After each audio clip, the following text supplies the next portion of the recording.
Hi, in this video, we're going to talk about Queen Elizabeth and look at her natal chart. So what I did is look up some interesting facts about Queen Elizabeth, just in case you people don't know that much about Queen Elizabeth. So what I'm going to do is take the facts that we know about her and see how they coordinate with her natal chart.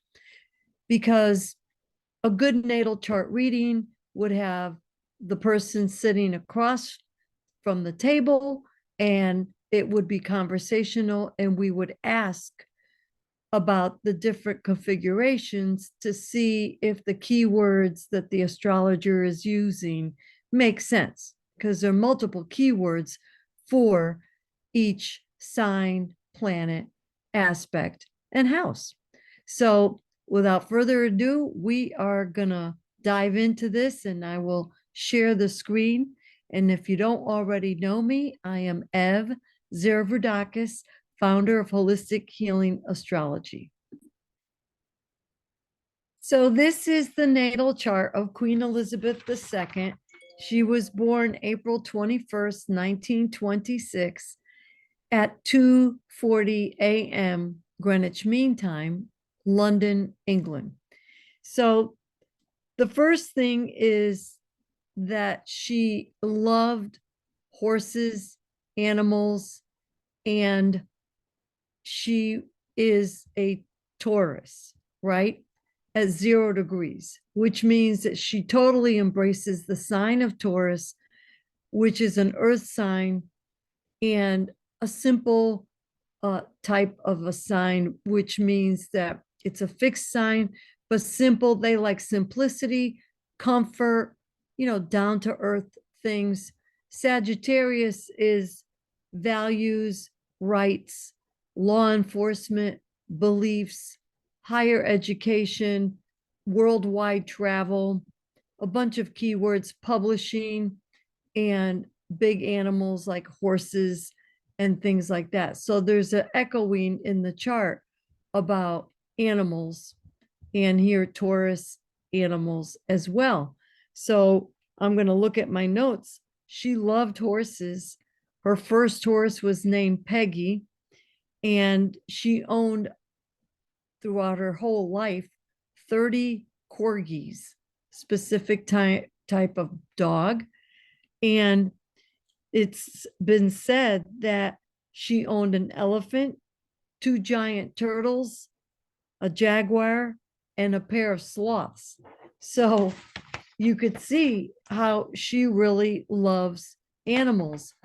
But if you see here, Virgo is all about animals too, and being of service. And that's all in the 7th house, which has to do with others. So a lot of these animals were gifts to her as well. So let's take a look at the ascendant of her chart, which is Aquarius, which means that she's very futuristic. She likes to learn things. She likes to know things, could be a little bit detached, and much of a scientist. And she also has Mars and Jupiter in Aquarius, which means she's very expansively humanitarian on this level, and a great deal of energy and action. So that is the first thing. And I'm going to read you on the list here. She was a thinker. She was a futuristic thinker, but she was very, very intelligent. And she was an air sign. So that had to do also being social. But Jupiter is expansive and had to do with rights and values and beliefs. And of course, Mars is the action figure. So she had a lot of energy. But she also, in that first house of hers, which the house is big, it's bigger than her 11th house, but the first house has Venus in it. So she loved beautiful things. She loved peace and harmony. She loved the luxury things, especially fashion, and she especially loved her purses. And in my notes, she and she used her handbag very geniusly to to give a code to her security people so they would know to come and save her or get her out of a predicament that she wasn't happy to be involved with. So she she did do a big service. Her reign was 70 plus years. So she was the longest reigning monarch in all of history. So when we look at kings, queens, and the lion is the king of the jungle, this is over here, Leo. So her moon was in Leo, Neptune was in Leo, and Black Moon Lilith. So she was a born leader, and it's in her seventh house, which has to do with others. So she, and because the moon is very close to the descendant, she exhibited a lot of feelings and emotions for others. And she, besides the animals, and she was very spiritual and mystical. And she cared about people. So the next thing I'm going to look at is, so Leo over here also exhibits a performer, and she had a wonderful sense of humor. And you could catch that on some of the clips. But she took her role as the server of the kingdom very seriously, and she put a lot of energy into her reign. And also, she traveled to all these countries, 100 different countries around the world. And that has to do with the Sagittarius too, because that shows worldwide. Okay. So she had a wonderful sense of humor, but she also uh, was very mystical, and she was very religious, but she was truly connected to God. And she was, the head of the church as well. But she practiced what she preached. Okay. And her purpose in life was to nurture and to care. And it goes straight up here, where that flow of responsibility and doing things that had to have discipline and structure and responsibility, but she was very private too and very secretive. So you didn't always know what she believed. And that's because of the Scorpio over here on the cusp of her ninth house.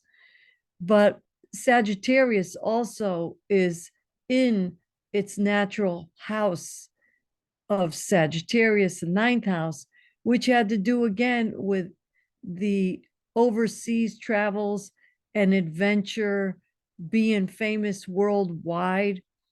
And if we go back to this over here, this area, you know, this represents luxury items. And she wore all the crown jewels.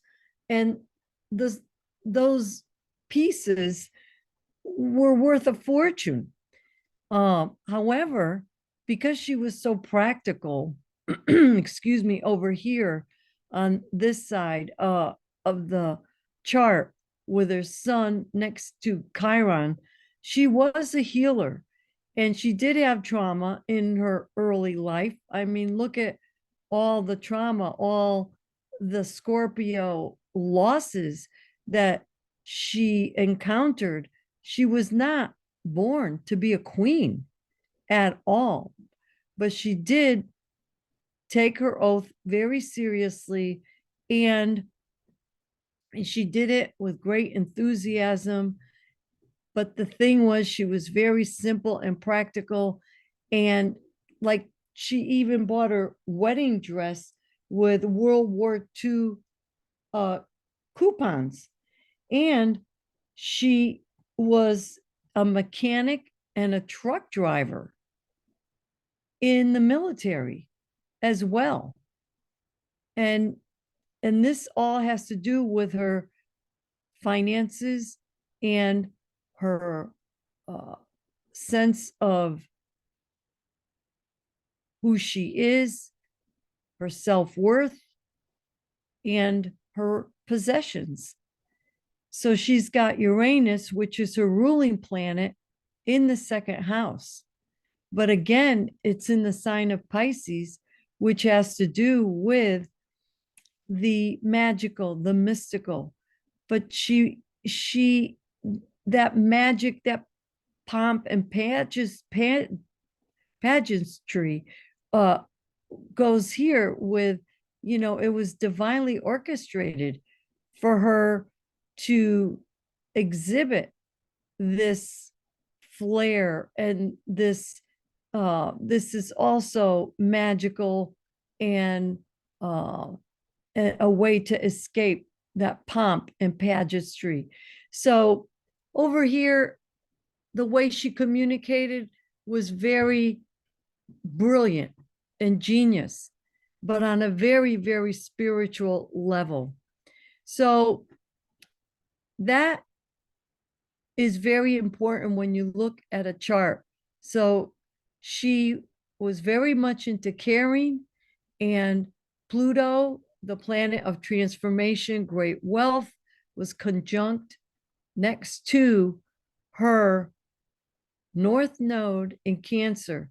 And so that was her purpose, was to transform.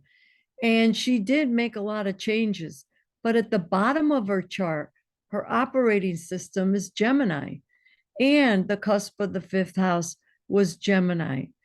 And Gemini is all about information communication. And they say that, and it's also travels, but not overseas travels.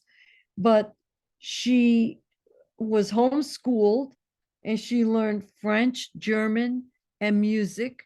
And the music part is here. Music is represented by Neptune.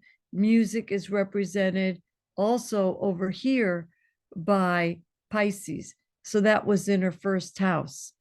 And she also uh, she also volunteered in the military, as I said before. But I wanted to say one more thing about her. She did radio broadcasting, which could be under Aquarius. Also over here, Uranus in Neptune, but she did that at the age of 14. And I'm not sure if she got paid, but that's next to the planet of communication.